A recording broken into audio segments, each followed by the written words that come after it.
Definite integral का आखिरी topic है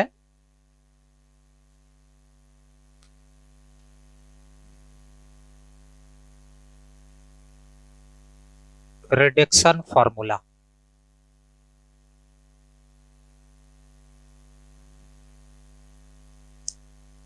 इंडेफिनिट इंटीग्रल में बहुत सारा रिडक्शन फॉर्मूला जो है हम लोग देखे थे, उसमें और इसमें फर्क केवल यह है कि उसमें लिमिट नहीं था और यहां पे इंटीग्रल में लिमिट भी है।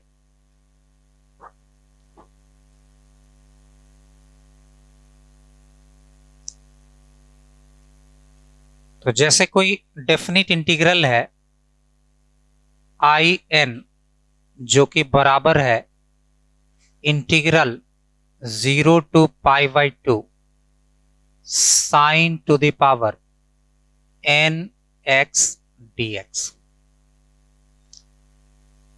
I N is equal to 0 to π/2 sine to the power n x dx। Indefinite integral में रिडक्शन फॉर्मूला में आपको बताए थे कि इसमें और कुछ नहीं करते हैं, बल्कि जो गिवन इंटीग्रैंड होता है उसको हम लोग रिड्यूस करके छोटे छोटे इंटीग्रल में लिखते हैं। तो एक ही इंटीग्रैंड का एक से ज्यादा रिडक्शन फॉर्मूला हो सकता है, वो तो डिपेंड करता है कि रिड्यूस करने वाला रिड्यूस करता कैसे है। तो जैसे हमको इसको रिड्यूस करना हो तो साइन का पावर n x dx है, इसको दो अलग अलग इंटीग्रल में लिखते हैं। तो ये आ गया 0 to π/2 और साइन का पावर nx को लिख देते हैं साइन का power n-1x into sine x dx। देखिए तो यहां पे दो फंक्शन का प्रोडक्ट आ गया क्या। अब दो फंक्शन के प्रोडक्ट को इंटीग्रेट करने के लिए क्या करते हैं, दो फंक्शन के प्रोडक्ट को इंटीग्रेट करने के लिए क्या करते हैं, इंटीग्रेशन बाय पार्ट्स। तो इंटीग्रेशन बाय पार्ट्स में सेकेंड फंक्शन वो फंक्शन होगा जिसका इंटीग्रेशन, तो इस दोनों में किसका इंटीग्रेशन आसान लग रहा है, तो साइन एक्स का इंटीग्रेशन अगर आसान लग रहा है तो साइन एक्स को कौन सा फंक्शन ले लिए, तो सेकेंड फंक्शन इसको मानते हुए जब इसमें इंटीग्रेशन बाय पार्ट्स लगाएंगे तो ये बराबर हो जाएगा फर्स्ट फंक्शन ज्यों का त्यों, यानी कि sine to the power n-1x into integration of यानी कि साइन x dx और माइनस बोलिए डिफरेंशिएशन ऑफ फर्स्ट फंक्शन। तो क्या हो जाएगा फर्स्ट फंक्शन का differentiation n-1 into sine to the power n-2x और साइन का differentiation cos x into integral sine x dx और फिर क्या हो जाएगा होल का इंटीग्रेशन।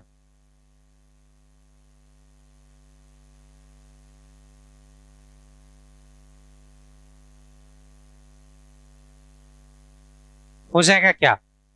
अब जो लिमिट है वो एक ही बार हम लोग यूज करेंगे, जब लास्ट में सब इंटीग्रेट हो जाएगा तो फाइनली जो रिजल्ट आएगा उसमें लिमिट लगा देंगे। क्या है लिमिट यहां पे, तो ये बराबर हो गया sign to the power n-1x into sine x का इंटीग्रेशन, तो यहां पे माइनस साइन और ये हो गया cos x। ठीक है, ये तो कंप्लीट इंटीग्रेट हो गया, तो क्यों नहीं इसमें लिमिट लगा दिया जाए।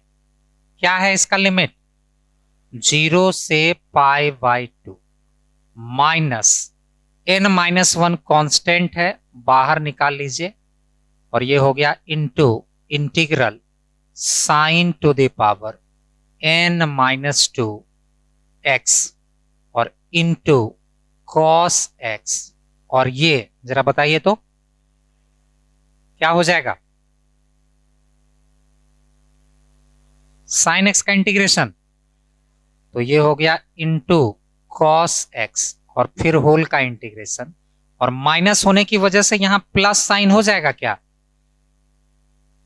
अब देखिए तो ये कंप्लीट फंक्शन जो है एक इंटीग्रेट करने लायक फंक्शन आ गया है, तो हम लोग इसमें लिमिट लगा दें क्या, यहां पे 0 से π/2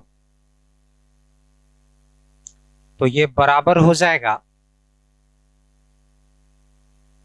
माइनस साइन और इनटू क्या है अपर लिमिट, तो π/2 जब आप इसमें रखिएगा तो x के जगह π/2 यहां और x के जगह π/2 यहां, तो cos π/2 क्या होता है, तो ये हो जाएगा 0। और जब 0 रख देंगे तो साइन 0 क्या होता है, तो ये हो गया 0। और ये minus minus plus n-1 integral 0 to π/2 और ये हो गया साइन का पावर n-2 x और cos x into cos x क्या हो जाएगा, तो कॉस स्क्वायर एक्स को लिख दें 1 minus sine square x dx। अगले स्टेप में क्या हो जाएगा, ये तो 0 माइनस 0 0, तो ये टोटल हो जाएगा 0 और ये plus n-1 constant integral 0 to π/2, ठीक है। और sign to the power n-2 से मल्टीप्लाई कर देंगे इस ब्रैकेट को, तो ये हो जाएगा साइन का पावर n-2 x dx, सही है। और फिर ये वाला इससे भी मल्टीप्लाई होगा, तो -n-1 इंटीग्रल और ये साइन का पावर n-2 और साइन स्क्वायर एक्स, तो ये आ जाएगा साइन का पावर nx dx और लिमिट यहां पे भी हो जाएगा 0 टू π/2। अब एक चीज समझिए,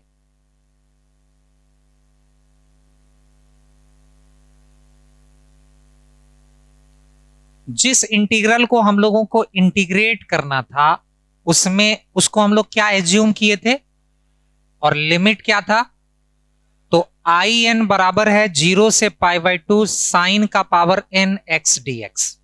और अब जो हम लोग इंटीग्रेट करते करते पहुंचे हैं लास्ट में, तो यहां पे आया है i 0 से π/2 और n के जगह क्या हो गया, तो क्या हम लोग इसको ऐसा लिख दें, ये हो गया आई एन बराबर n-1 तो रहेगा ही एज इट इज और 0 से π/2 साइन का पावर n-2 x dx को लिख दें क्या, आई n-2 और ये हो जाएगा -n-1 और ये वही इंटीग्रल है जिसको हम लोग लेके चले थे, तो ये बराबर हो गया आई एन के।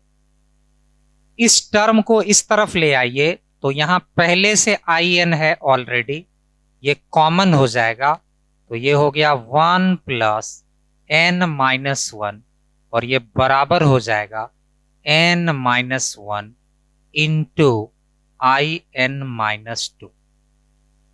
यहां से जरा ध्यान से देखिए, ये +1 और ये -1 दोनों क्या हो गया, कैंसिल। तो फाइनल रिजल्ट क्या हो जाएगा, आई एन बराबर n-1 इंटू आई n-2 और इस आई एन के कॉफिशिएंट में अभी क्या बचा हुआ है, तो उसको नीचे ले आएंगे तो ये क्या हो जाएगा n, तो आई एन बराबर हो गया n-1 by n into I n-2। यहां तक पहले आप नोट करिए तो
हो गया।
हो गया।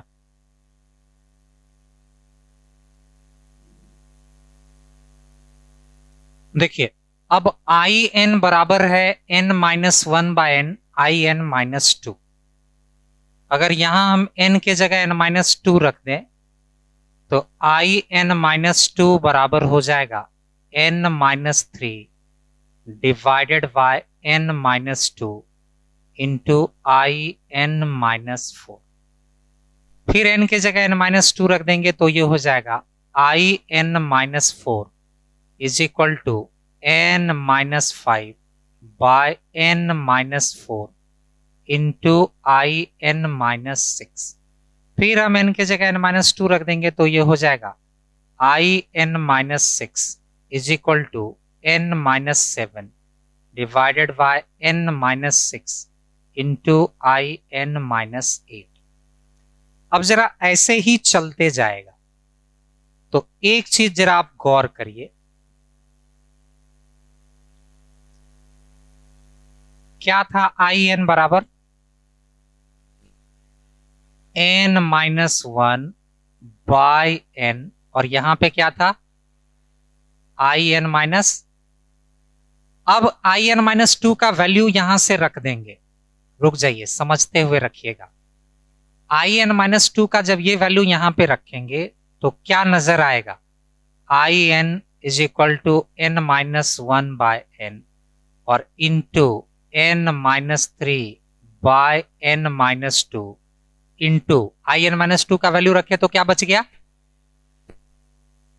अब in-4 का वैल्यू यहां से रखेंगे तो क्या आ जाएगा n-5 बाय n-4, और ये कार्यक्रम ऐसे ही चलते जाएगा। अब इसको ठीक से समझना है, n कोई ऐसा नंबर है जिसके बारे में हम लोगों को नहीं पता है, लेकिन ये मालूम है कि ये इंटीजर है। ठीक है, दुनिया में इंटीजर जो है वो कितने तरह का होता है, दो। ठीक है, नेचर वाइज, एक ऑड और दूसरा इवन। अगर n को हम लोग ऑड ले लेते हैं, when n is odd, ध्यान से समझिएगा क्या है n, तो जैसे ऑड लेंगे तो यहां क्या होगा ऊपर में क्या होगा, तो देखिए I N is equal to n minus one divided by n into n minus three divided by n minus two into n minus five divided by n minus four into n minus seven divided by n minus six, और ऐसे ही चलते जाएगा। ठीक है, तो अब जरा देखिए एक चीज और आप जरा ऑब्जर्व करिए, यहां n है तो यहां क्या है, यहां n है तो यहां n माइनस टू है। अब इस एक्सप्रेशन में यहां n था तो वहां n माइनस टू था, तो ये घटते घटते n कैसा नंबर है, तो ऊपर में कैसा नंबर होगा, इवन। तो सबसे छोटा नंबर इवन यहां क्या आ जाएगा, जीरो तो होगा नहीं। ठीक है, सबसे छोटा इवन नंबर क्या होगा, टू। और जब ये टू होगा तो इससे ये एक क्या है, तो यहां क्या हो जाएगा, तो इसके ठीक पहले क्या रहा होगा, तो यहां नीचे क्या रहा होगा, इसके ठीक पहले क्या रहा होगा, तो यहां नीचे क्या रहा होगा, बोलो। और जब समझ में आ रहा है क्या कहना चाह रहे हैं, यहां n है तो यहां क्या है, तो इससे कितना कम है, तो यहां क्या है, तो यहां कितना हो जाएगा, तो एक नहीं i1। बोलो, कोई बात नहीं, एक बार फिर से समझाएंगे। when n is even, जब n इवन होगा तो I N is equal to n minus one by n into n minus three by n minus two into n minus five by n minus four into dot dot dot. अब last में जरा बता दीजिए n जब even होगा तो n minus one कैसा number हो जाएगा, तो सबसे छोटा ऑड नंबर क्या होगा, तो उसके नीचे क्या हो जाएगा, अरे बाबू यहां n माइनस वन है तो यहां क्या है, इससे कितना ज्यादा, तो यहां एक है तो यहां क्या हो जाएगा। अब जरा ये बताओ यहां दो है और n कैसा नंबर है, तो जरा ये बता दीजिए यहां n रहता था तो यहां क्या होता था, तो यहां दो है तो यहां क्या हो जाएगा, तो लिख दें आई जीरो। यानी कि अब याद कैसे रखेंगे, यहां कैसा नंबर है तो कहां तक जा रहा है, यहां कैसा नंबर है तो कहां तक जा रहा है,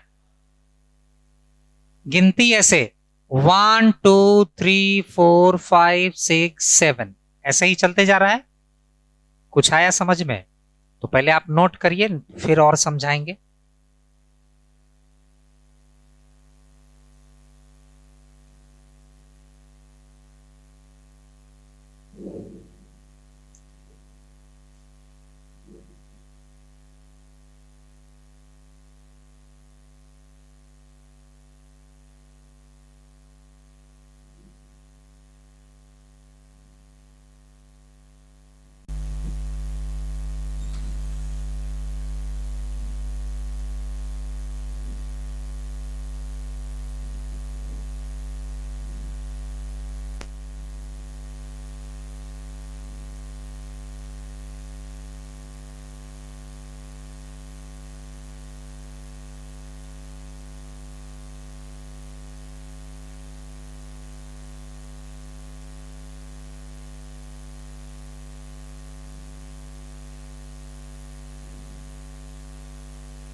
हो गया।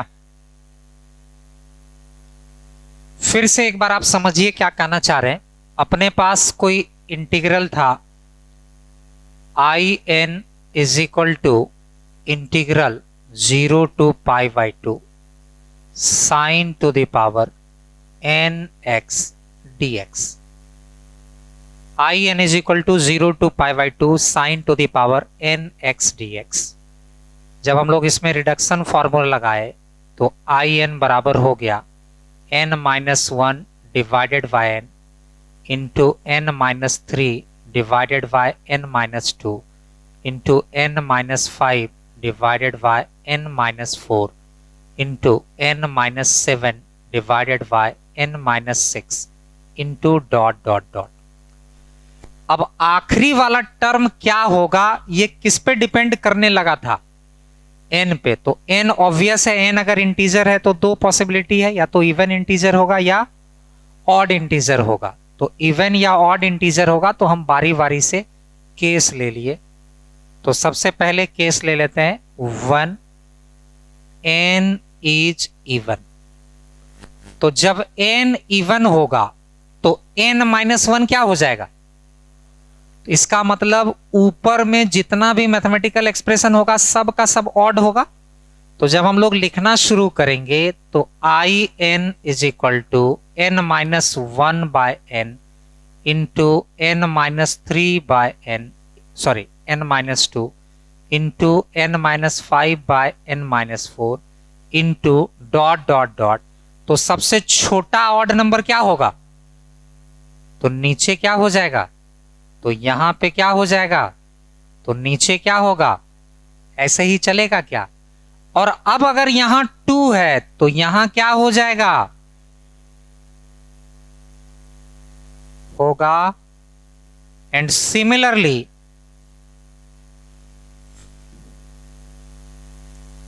व्हेन n इज ऑड, जब n ऑड होगा तो आई एन बराबर n-1 by n into n-3 by n-2 into n-5 by n-4 into dot dot dot. अब सबसे देखो n जब ऑड होगा तो n-1 क्या हो जाएगा? तो इवन इवन इवन इवन, सबसे छोटा इवन नंबर क्या? और जैसे ही ऊपर 2 होगा तो नीचे क्या हो जाएगा? और ये 2 तो इसके ठीक पहले क्या? तो नीचे क्या होगा? और अगर यहां 3 है तो यहां क्या होगा? I1 होगा। अब हम लोगों को I0 और I1 निकालने का जरूरत पड़ेगा। तो IN is equal to basically है क्या? Sine to the power nx dx under limit 0 to π/2। ध्यान देना ये वाला रिडक्शन फॉर्मूला केवल और केवल तब अप्लीकेबल होगा जब लिमिट 0 से। अब हमको चाहिए I0, तो I0 चाहिए, इसका मतलब n के जगह क्या पुट कर देंगे? तो जैसे ही n के जगह 0 पुट करेंगे तो साइन x का पावर 0 क्या हो जाएगा? 1। तो ये हो जाएगा integral 1 into dx under limit 0 to π/2। dx का इंटीग्रेशन हो जाएगा x, π/2 माइनस 0 क्या हो गया वैल्यू? तो यहां से I0 इज इक्वल टू मिल गया π/2। सिमिलरली I1 का वैल्यू हम लोगों को चाहिए, तो I1 इज इक्वल टू हो जाएगा इंटीग्रल 0 to π/2। n की जगह 1 पुट कर देंगे तो ये हो जाएगा sin x dx। क्या होता है sin x का इंटीग्रेशन? तो माइनस कॉस एक्स, क्या हो गया लिमिट 0 से π/2, तो ये माइनस साइन बाहर आ जाएगा, ये आ गया कॉस एक्स, लिमिट हो गया 0 से π/2। π/2 पुट कर देंगे कॉस π/2 और कॉस 0, 0 माइनस 1, 0 माइनस 1 माइनस 1, और बाहर में माइनस साइन है तो क्या हो जाएगा? तो ये हो जाएगा 1। तो यहां से I1 इज इक्वल टू हो गया 1 के बराबर। तो जब जरूरत पड़ेगा तो हम लोग I0 का वैल्यू क्या ले लेंगे और I1 का वैल्यू क्या लेंगे? 1।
हो गया।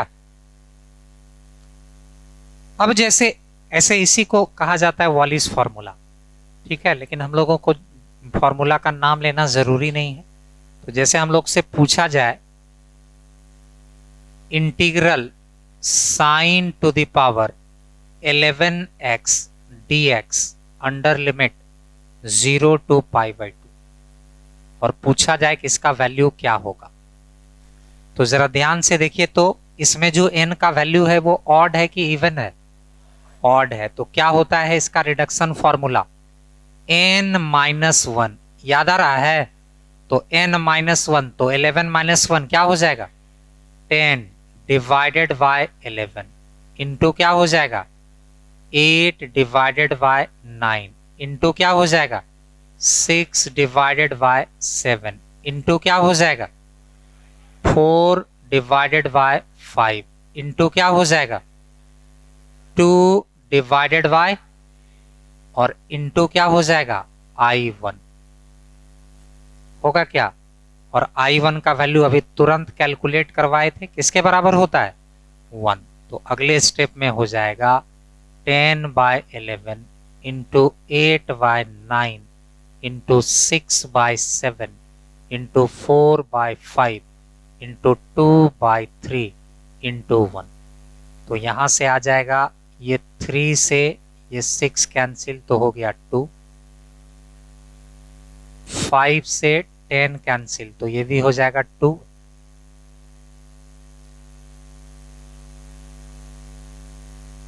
और कोई कैंसिल होगा नहीं, तो क्या हो जाएगा? 8 इंटू 2, 4 दूनी 8 दूनी 16 गुना 32,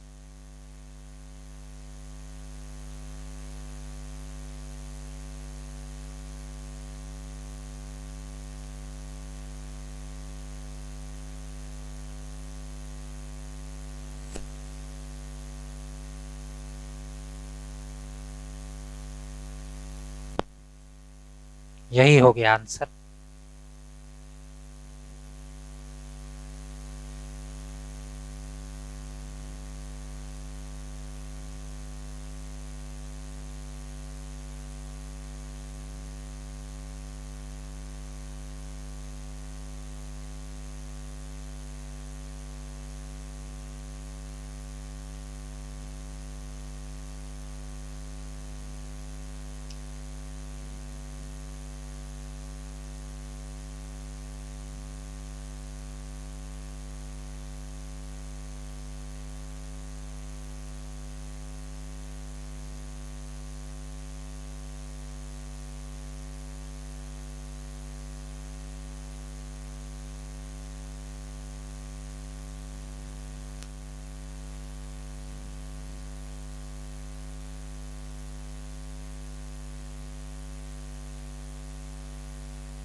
इसी तरह अगर मान लीजिए दूसरा डेफिनेट इंटीग्रल अपने पास आ जाए, साइन का power 8x dx under limit 0 to π/2, तो जरा बताइए तो n का वैल्यू ऑड है या इवन है?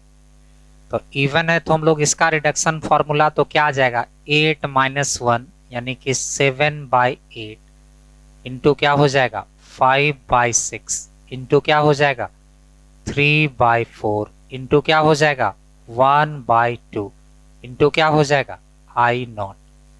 और अभी तुरंत कैलकुलेट किए थे I0 का वैल्यू किसके बराबर था, तो अगले स्टेप में हो जाएगा 7/8 इंटू 5/6 इंटू 3/4 इंटू 1/2 इंटू 5/2। तो इस 3 से ये 6 कैंसिल हो जाएगा तो ये हो गया 2, तो ये हो जाएगा 35 पाई और डिवाइडेड बाय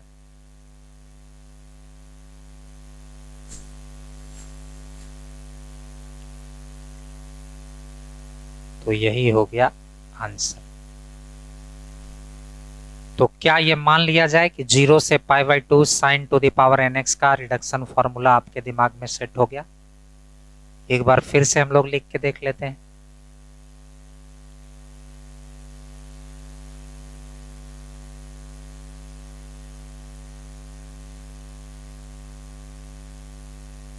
ये रिडक्शन फॉर्मूला केवल और केवल तब लगेगा जब लिमिट 0 से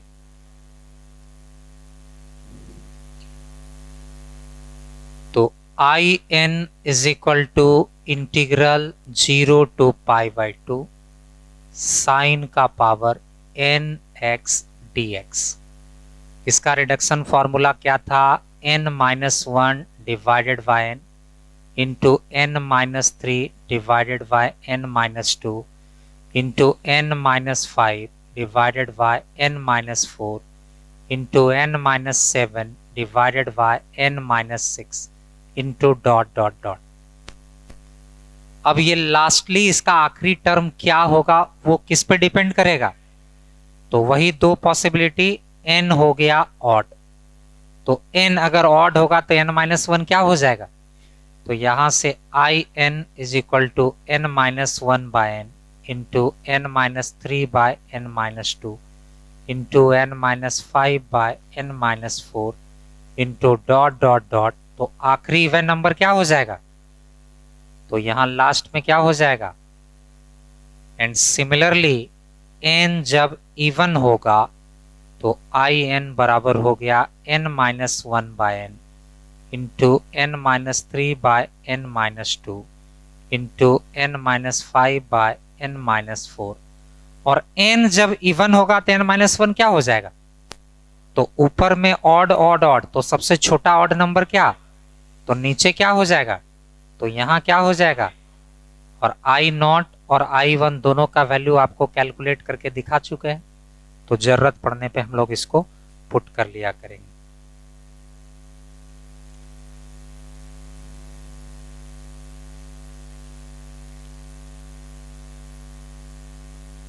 तो दूसरा रिडक्शन फॉर्मूला है in इज इक्वल टू 0 से pi by 2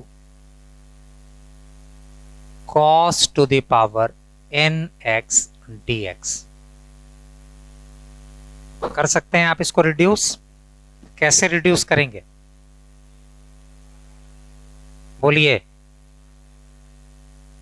pi by 2 minus x कर देंगे, मतलब डेफिनिट इंटीग्रल का वो प्रॉपर्टी लगा देंगे जो हम लोग पहले सीखे थे, sum of limit minus x.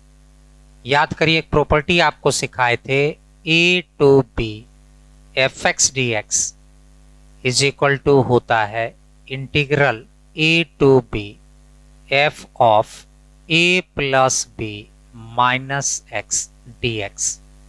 अगर ये वाला प्रॉपर्टी इसमें लगा दें तो क्या हो जाएगा? सम ऑफ लिमिट। तो x को किससे रिप्लेस कर देंगे? तो यहां से आई एन बराबर हो जाएगा इंटीग्रल 0 टू पाई बाई 2 और cos का पावर n और x के जगह पाई बाई 2 माइनस एक्स और बाकी as it is dx। cos 90 minus theta क्या होता है? तो यहां पे आपको क्या नजर आएगा? तो कुल मिला के यही सेम डेफिनिट इंटीग्रल,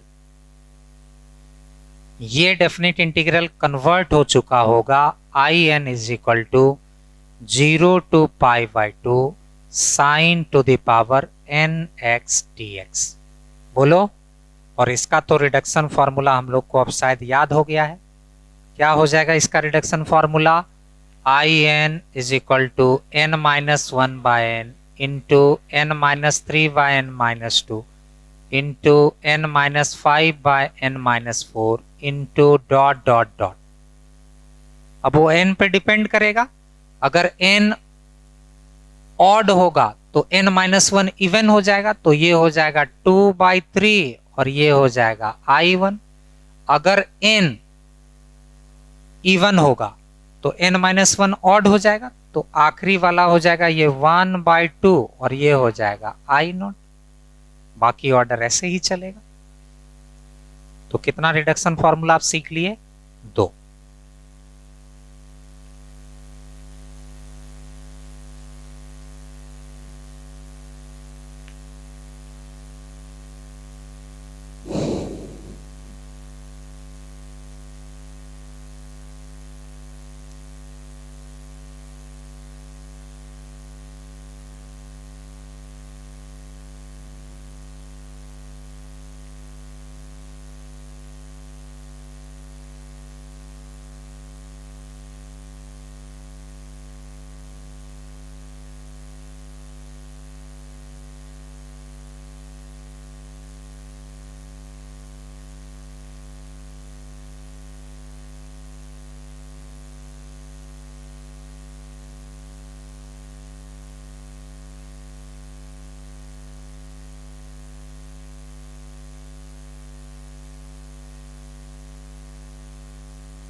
तीसरा रिडक्शन फॉर्मूला हम लोग देखेंगे, I N is equal to 0 to pi by 4 tan to the power N x D X. 0 to pi by 4 tan to the power N x D X. ध्यान देना, पिछला दोनों reduction formula का limit 0 से π/2 था और इसमें लिमिट 0 to π/4 है। इसको भी रिड्यूस करने के लिए दो फंक्शन का प्रोडक्ट लिखते हैं। तो दो फंक्शन का product tan to the power nx को क्या लिखना चाहिए? tan to the power n-2x into tan square x, यानी कि in is equal to integral 0 to π/4 और tan to the power nx में से 2 बाहर निकाल लेंगे तो n-2x और into tan square x dx। अगले स्टेप में हो जाएगा इक्वल टू 0 to π/4 और ये हो जाएगा tan का पावर n-2x और इंटू इस tan स्क्वायर x के बदले क्या लिख दें? sec square x -1, 1 minus sec square x नहीं, sec स्क्वायर x -1। अलग अलग करने के लिए दोनों को बारी बारी से मल्टीप्लाई कर देंगे तो ये हो जाएगा 0 to π/4 tan to the power n-2x into sec square x dx और minus integral 0 to π/4 tan to the power n-2x dx। हाँ, 0 से π/4 हो जाएगा लिमिट। अब ध्यान दीजिए, तो जो डेफिनेट इंटीग्रल हम लोग लेके चले थे वो in बराबर था tan to the power nx के। तो यहां जो टर्म आया है उसमें बाकी सब कुछ तो सेम है, केवल n के जगह क्या है? तो अगर ये डेफिनेट इंटीग्रल in के बराबर है तो it can be written as like this, in is equal to 0 to π/4 tan to the power n-2x into sec square x dx और माइनस ये आ जाएगा 0 to π/4 tan to the power n-2x dx। अब हम आपको इसको रिप्लेस करने की बात कर रहे हैं। किससे रिप्लेस कर देना चाहिए? तो इसको मिटा के और in-2 लिख देते हैं।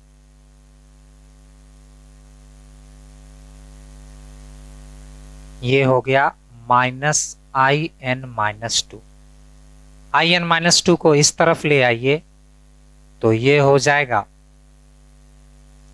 in plus in-2 is equal to integral 0 to π/4 tan to the power n-2x into sec square x dx। बोलिए, अब tan to the power n-2x into sec square x dx को इंटीग्रेट करने के लिए मेथड ऑफ सब्स्टिट्यूशन लगा देते हैं। तो पुट कर देते हैं tan x is equal to z। तो tan का differentiation sec square x dx is equal to क्या हो जाएगा? dz। तो यहां पे tan to the power n-2x के बदले लिख सकते हैं z का पावर n-2 और sec स्क्वायर x dx के बदले लिख देते हैं dz। ठीक है, तो क्या हो जाएगा इसका इंटीग्रेशन?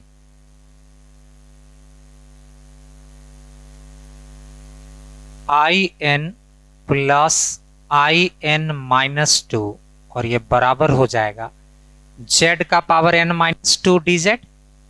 बोलो, और उसमें इंटीग्रेशन का फॉर्मूला लगा देंगे तो n-2 + 1 डिवाइडेड बाय n-2 + 1 और फिर z का वैल्यू पुट कर देंगे तो फाइनल रिजल्ट क्या आ जाएगा?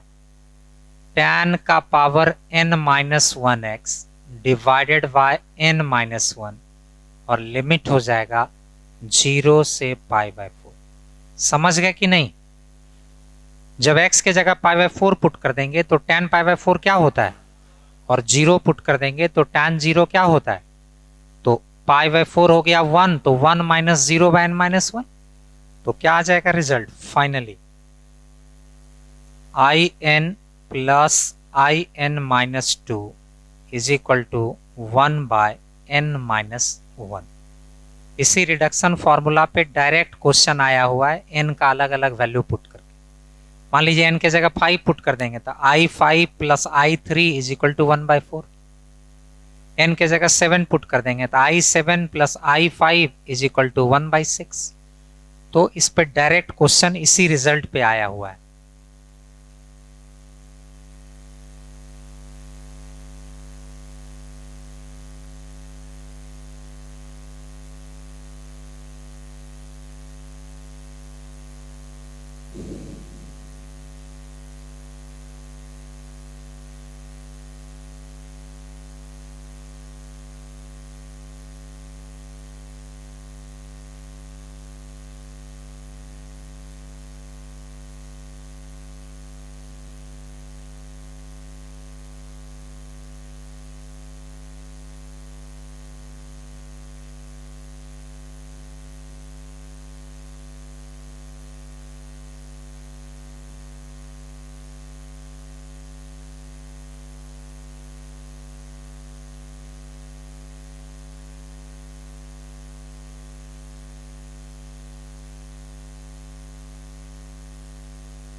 स्विच ऑफ हो गया फोन।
तो यही है रिडक्शन फॉर्मूला जो डेफिनेट इंटीग्रल का आखिरी टॉपिक है।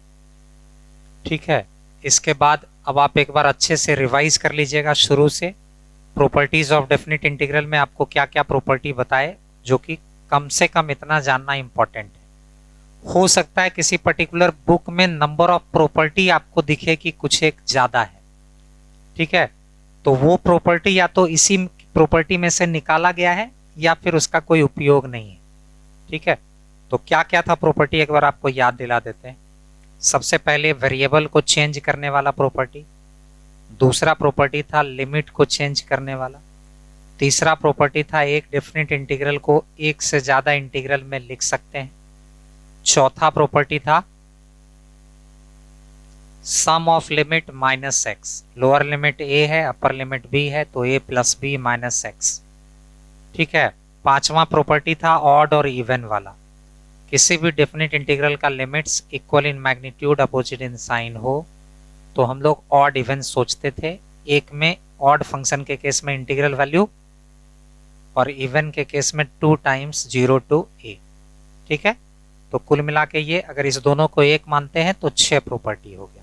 ठीक है, सातवां प्रॉपर्टी था 0 से 2a डेफिनेट इंटीग्रल को ब्रेक करते थे, याद आ रहा है, तो हो जाता था 0 से a fx प्लस 0 से a f of 2a minus x.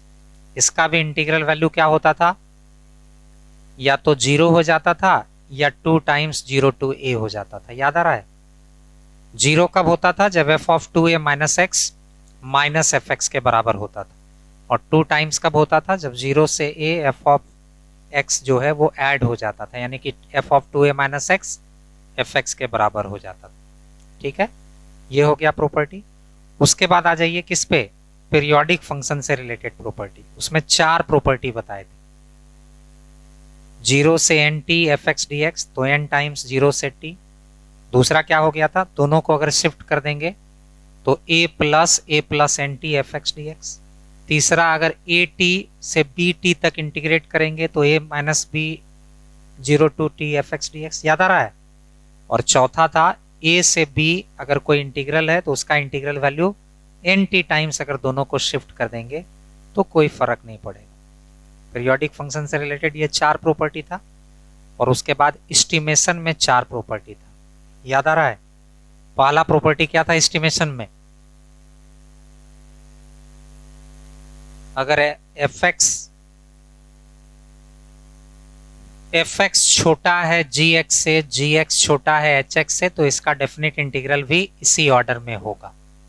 ठीक है, दूसरा प्रॉपर्टी थी क्या था, अगर कैपिटल स्मॉल एम और कैपिटल एम इसका लिस्ट और ग्रेटेस्ट वैल्यू है तो क्या आता था value, m into b minus a से लेकर capital m into b minus a तक, याद आ रहा है। तीसरा प्रॉपर्टी क्या था, किसी भी दो फंक्शन के स्क्वायर का इंटीग्रेशन, जी एक्स के स्क्वायर का इंटीग्रेशन और फिर इसका स्क्वायर रूट हमेशा छोटा या बराबर होता है मॉड एफ एक्स इंटू जी एक्स डी एक्स, याद आ रहा है। और क्या चीज, अच्छा नहीं अभी तो इसी के बारे में बात कर रहे हैं। तो कितना प्रॉपर्टी हो गया, 3। और चौथा जो इसका आखिरी प्रॉपर्टी था वो था कि किसी फंक्शन में पहले मॉड लगा दीजिए फिर इंटीग्रेट करिए, या पहले इंटीग्रेट कर दीजिए फिर मॉड लगाइए, तो ये हमेशा इससे छोटा होगा या बहुत होगा तो क्या होगा, बराबर कब होगा, जब फंक्शन नॉन नेगेटिव होगा। आप फंक्शन में मॉड लगाते हैं तो क्या बनाते हैं इसको, नॉन नेगेटिव का मतलब एक्सिस से कहां ले जाते हैं, ऊपर, और ऑलरेडी पहले से ऊपर रहेगा तो उसमें मॉड लगाने से कोई अंतर पड़ेगा, तो उस केस में इक्वालिटी होल्ड कर जाएगा। ठीक है, तो पूरा डेफिनेट इंटीग्रल अच्छे से रिवाइज करिए। बहुत मेरा मानना है कि मैथमेटिक्स के एक डिफिकल्ट चैप्टर में से है, तो बहुत अच्छा कमांड करने के लिए बहुत सारा क्वेश्चन प्रैक्टिस करना होगा। तो एक शॉर्ट नोट्स भी आप बना सकते हैं, सारा प्रॉपर्टी सीक्वेंस में लिखिए, हर एक प्रॉपर्टी पे बेस्ड क्वेश्चन बनाइए और लास्ट 10 ईयर का क्वेश्चन बैंक देख लीजिए। ठीक है, तो यही है डेफिनेट इंटीग्रल। हेडिंग डाल दीजिए आप, area enclosed by curve. Area enclosed by curve में आज हम आपको कुछ ज्यादा नहीं पढ़ाएंगे, क्योंकि एरिया इनक्लोज्ड बाय कर्व में ग्राफ का जरूरत पड़ेगा। तो जितना भी ग्राफ हम आपको पहले पढ़ाए हुए हैं फंक्शन के टाइम में, या उसका शिफ्टिंग, ट्रांसफॉर्मेशन, एक्सिस को चेंज करने वाला सारा ग्राफ आप अच्छे से रिवाइज करके अगले क्लास में आइएगा। तो हेडिंग डाल दीजिए, एरिया इनक्लोज्ड बाय कर्व।